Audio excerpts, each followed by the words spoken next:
First of all, apologies for making a video after such a long time. As you know, that the lockdown in Mumbai has opened up bit by bit, and I have been extremely busy in catching up with some of the lost time, especially on the work front, and therefore there is very little time to make videos. Today I wanted to make a video, the idea of which came to me because a friend of mine in Nagpur, Shirish, had some trouble with his diabetes. He was experiencing some lows, and during the day while on his duties, he found himself sweating is what his complaint is, but basically in a low you feel a certain loss of energy, and there is sometimes shivering and of course sweating as he experienced.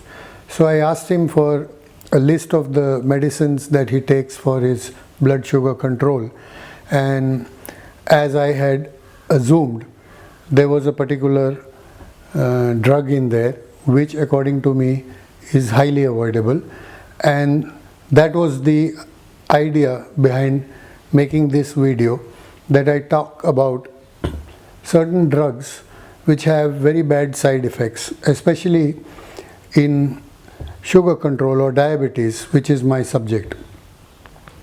So to first tell you about this drug, let us have a look at what is diabetes. We are here talking especially for type 2 diabetics and not type 1 diabetics. So what is type 2 diabetes? In earlier videos we have covered that it is a combination of, there are two problems. One is that your pancreas, the beta cells of your pancreas are not producing sufficient insulin.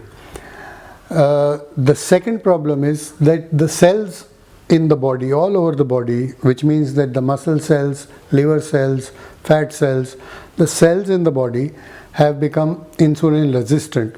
Therefore, they refuse to accept the circulating insulin. So either it's a problem of insulin production which is low, or B, it is a problem of insulin acceptance by the cells.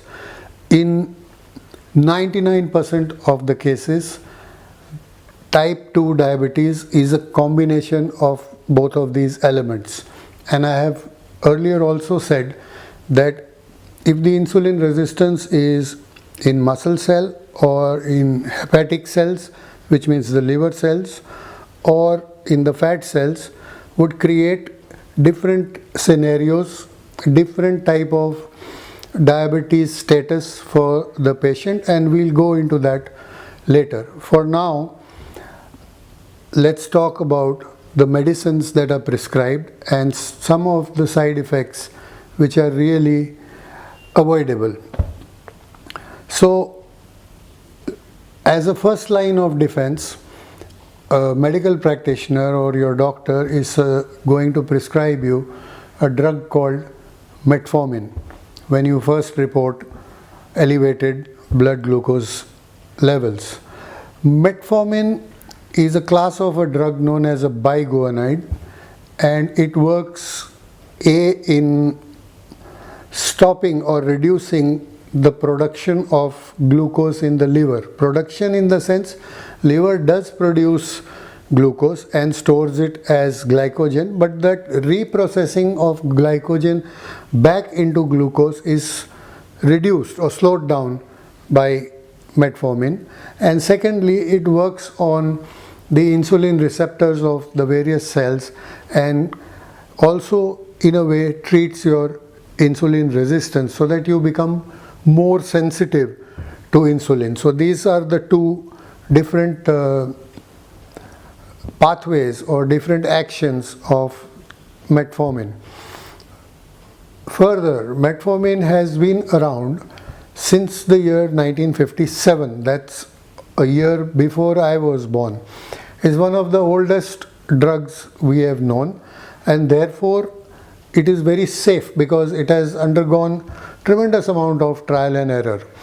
And not only that, metformin in recent history there have been number of studies conducted on the effects, efficacy, pathways of metformin, and scientists have found that metformin helps in a lot of other ways apart from managing your glucose. I have seen a doctor prescribing metformin for weight loss. So metformin has helped improve liver function, metformin has helped improve kidney function, metformin is supposed to be good for cardiovascular problems. So metformin as a standalone drug on its own has lot of benefits.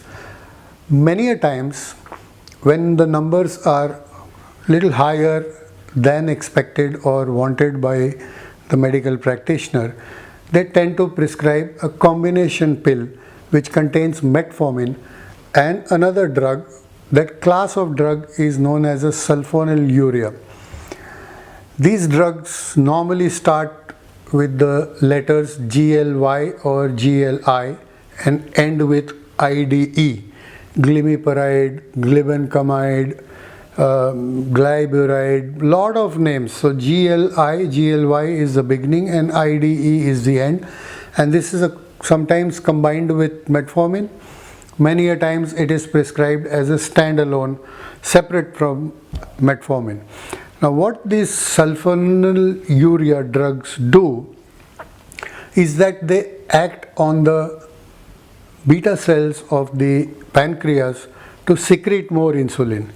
And since you start to secrete more insulin, at times you will notice that if you have not eaten for a very long time, or if you are not eating the amount of carbohydrates, more amount of carbohydrates, so that more glucose is delivered to the system, you will find your blood glucose dropping to low levels, sometimes dangerously low.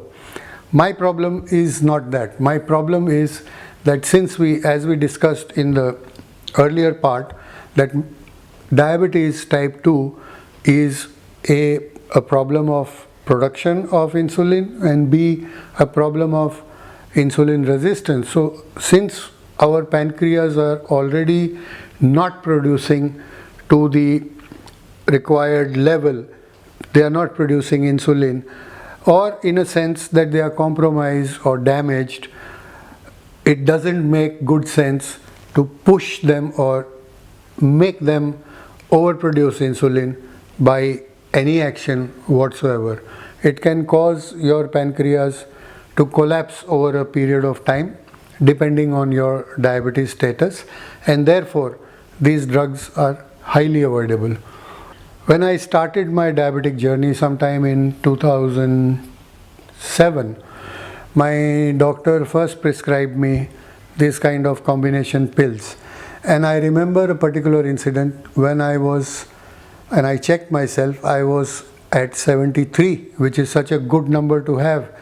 But since my brain was accustomed to always being at a level of, let's say, between 200 and 400, 73 was a low or a hypo or a false hypo for my brain.